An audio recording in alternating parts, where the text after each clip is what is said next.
VC നിയമന തർക്കത്തിൽ കർശന ഇടപെടലുമായി സുപ്രീം കോടതി. സാങ്കേതിക ഡിജിറ്റൽ സർവകലാശാല വിസിമാരെ സുപ്രീം കോടതി തീരുമാനിക്കും. ജസ്റ്റിസ് ധൂലിയ സമിതിയോട് ഓരോ പേരുകൾ മുദ്രവെച്ച കവറിൽ നൽകാൻ കോടതി നിർദ്ദേശം നൽകി.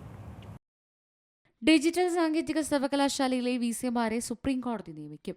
അടുത്ത ബുധനാഴ്ചയ്ക്കകം ഓരോ പേരുകൾ വീതം നൽകാൻ റിട്ടയർഡ് സുപ്രീം കോടതി ജഡ്ജി സുധാൻഷു ധൂലിയ അധ്യക്ഷനായ സെർച്ച് കമ്മിറ്റിയോട് നിർദ്ദേശിച്ചു.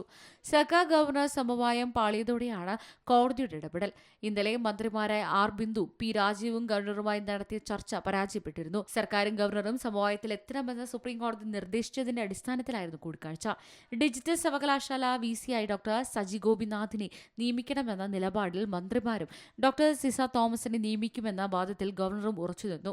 മുൻഗണനാക്രമം നിശ്ചയിച്ച് നിയമനത്തിനുള്ള പട്ടിക നൽകിയ മുഖ്യമന്ത്രിയല്ലേ ചർച്ചയ്ക്ക് വരേണ്ടതെന്ന് ഗവർണർ ചോദിച്ചു. മുഖ്യമന്ത്രി തിരുവനന്തപുരത്തില്ല എന്നായിരുന്നു മറുപടി. സിസ തോമസ് കാര്യക്ഷമതയില്ലാത്തയാളാണെന്ന് മുഖ്യമന്ത്രിയുടെ കുറിപ്പിനെയും ഗവർണർ ചോദ്യം ചെയ്തു. മുഖ്യമന്ത്രിയുടെ ഇലക്ട്രോണിക്സ് ആൻഡ് IT വകുപ്പിലെ വിദഗ്ധ സമിതികളിൽ സിസ തോമസിനെ നേരത്തെ നിയമിച്ചത് അവരുടെ കഴിവിനെ വിശ്വാസമുള്ളതിനാലാണ്. പിന്നീട് വിസിയായി നിയമിക്കുമ്പോൾ തടസ്സവാദം ഉന്നയിക്കുന്നതിൽ വൈരുദ്ധ്യമുണ്ട്. മുഖ്യമന്ത്രി നൽകിയ പേരുകൾ അതേപടി അംഗീകരിക്കാനാവില്ല. മുഖ്യമന്ത്രി മെറിറ്റ് പരിശോധിച്ചിട്ടില്ലെന്നും ഗവർണർ ചൂണ്ടിക്കാട്ടി.